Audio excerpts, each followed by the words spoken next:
What I would say was the best cream potato is a potato with lots of butter, no cream, milk. But what we're doing now is we're making the potato for the cottage pie. And so we're going to have the potatoes, the egg yolks, the butter, and a tiny bit of milk. Why the egg yolks? To help it brown when it goes in the oven. As simple as that.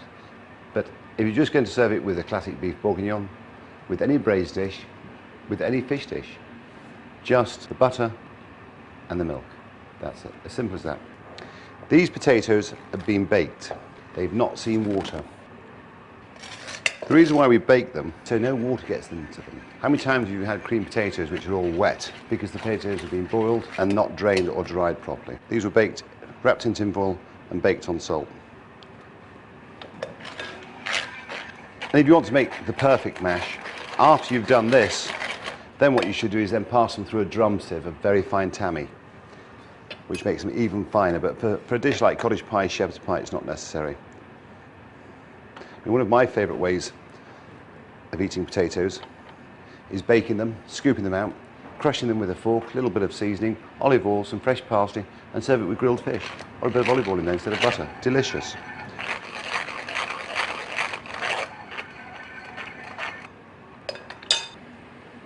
I started with a kilo of baked potatoes. So that would give me a prox weight, net weight, without the skins of about 700 grams. So now what I'm going to add to this is a little milk. We just scald it first. Otherwise you're adding cold milk to hot potatoes. And a little butter. If you were going to make the cream potatoes for fish or for meat, and not for the shepherd's pie, you put more butter inside and no egg yolks. But you can see how smooth it is. Some people put cream in their cream potatoes. To be quite honest, I don't like it. I never do it. Butter and scalded milk. Straightforward. Okay, add a little milk. You see, just bring it in slowly. For something like a cottage pie, something like a shepherd's pie, it's about texture. You don't want it too wet, because the last thing you want is when you put it on top of your pie, it dropping off.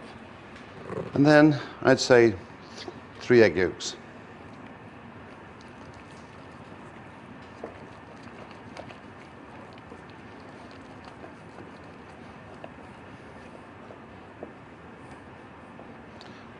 And there's the perfect mash for a cottage pie, a shepherd's pie, a fish pie. It's not too wet and it's not too heavy.